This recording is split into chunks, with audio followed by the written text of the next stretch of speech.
Jai Shri Krishna. So, as Moon is traveling today in Uttra Bhadrapada Nakshatra, which is a very good nakshatra, divine nakshatra, aspected now also by Jupiter sitting in Cancer, and there is a parivardhana between Jupiter and Moon, and Jupiter and Venus conjunction is also there. So, I'm trying to do a lot of auspicious information sharing as well, knowledge sharing. Yeah. So, today the topic is going to be called the Pancha Mahayagya, the five great sacrifices. This is again coming from the Vedas and the Puranas.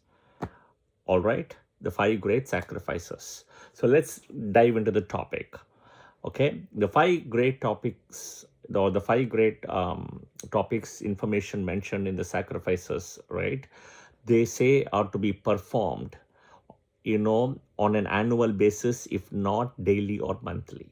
When we say annual basis, means 360 days a year, not 365 quarter days as what we follow, right? You can do it daily, monthly, whatever it is. If not, do it annually. All right. So there are the five types, right? One is called Deva, right? Yagya. The second is called Pitru Yagya. Third is called Bhuta Yagya. Fourth is called Manusha Yagya. And fifth is called Brahma Yagya. So Deva, Pitru, right? Bhuta, Manushya, and Brahma. Okay.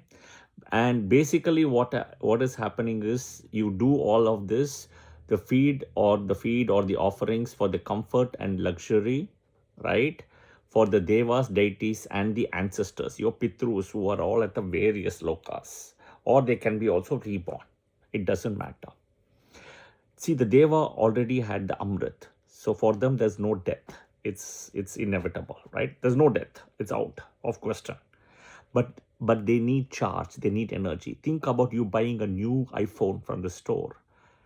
It may be the latest and the greatest one, but you still need charge. So the tarpana, the shrad, what we are doing is the charge for them. Yeah, who takes it? Agni. When we use with Agni and Swaha, right, it goes to them. Okay, which is called like a Abirbaha.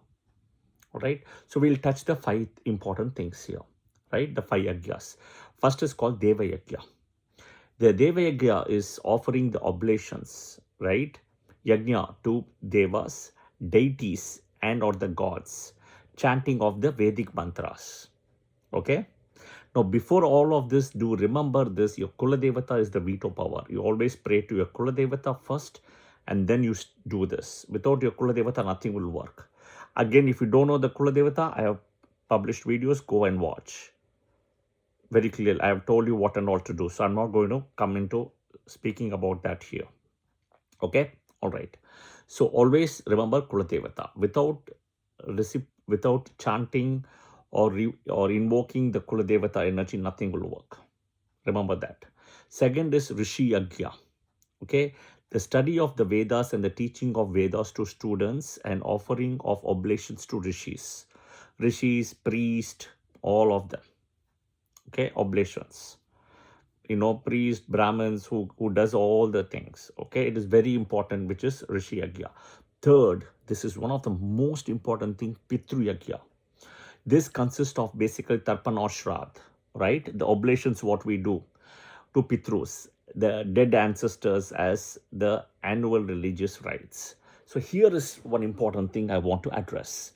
The best time is to do this when sun and moon are in Leo Rashi. Okay, sun is in Leo, moon is in Leo. Okay. Now, of course, we know right now Ketu is in Magha Nakshatra. So there is a challenge. You can still do it. It may not go. You have to wait. Okay, but you can continue. Otherwise, do until on every month there is Amavasya happening. See the moon, right? When it's waning and without strength, the backside of moon is where they say the Pitru's energy is coming from. Okay, because the waxing moon and the waning moon. The waxing moon is where the strength and the blessing of Shiva came. The waning moon is the curse of Daksha Prajapati on Soma, in a way. Okay. So what happens? The Amavasya, sun and moon has to be 12 degrees, right? If whatever sun degree is, moon has to be less than 12 degrees with the sun, close. It can also be in adjacent rashis, doesn't matter, but the 12 degrees is the Amavasya Tithi. But what I'm saying is sun and moon has to be in Leo. Sun in Leo, Moon in Magha Nakshatra. Okay, moon, Sun Nakshatra doesn't matter, Moon Nakshatra matters. Okay, so it'll happen typically the month of Avani, Tamil month, which is somewhere between August 15th to September 14th. That is where every time we have to go. But unfortunately, I've seen people doing it Pitru Paksha as wrong timing. They do it from September to October. That's wrong. It's August to September, and I'm only following based on what our Vedas and Puranas have said, and I've decoded this way that Sun has to be in Leo. Natural fifth house. What is the natural fifth house? Purva Punya Sthana. Sun is the fifth house, fifth lord here. There are only two nakshatras which is associated with Pitrus. One is Magha Nakshatra, okay? Other is Uttarashada, which is Vishwadevas. Uttarashada is broken, starting from Sagittarius to Makara. But Sun and Moon, and it has to be Amavasya, so which means it has to be only in Leo. Leo is the natural fifth house. It is your Purva Punya Sthana.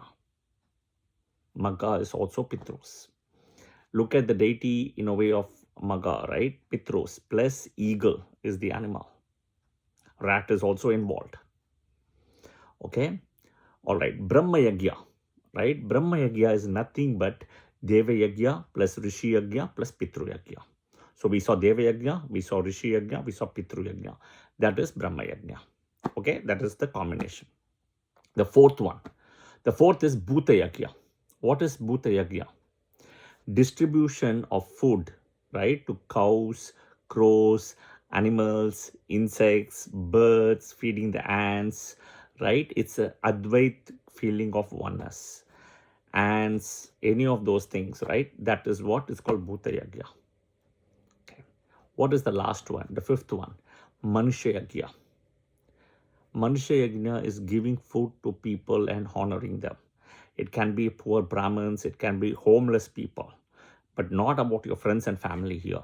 Once a year, twice a year, it is very good to give, feed your servants, your maids, your drivers, all the people.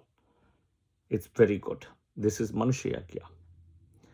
Right? Now, if you have to do any of these yagyas and everything, I always say work with your local temple or the priest for doing it in the proper way without exceptions.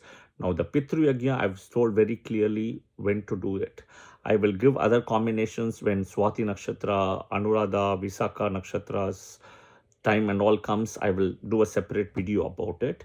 But Magha Nakshatra, Moon, Sun in Leo as well is very auspicious. This year, unfortunately, it may not work very well because Ketu is sitting in Magha Nakshatra. Till December, he'll be there. Okay, and usually August 15th to September 14th every year is the auspicious time to do when Sun is in Leo, Moon is in Magha.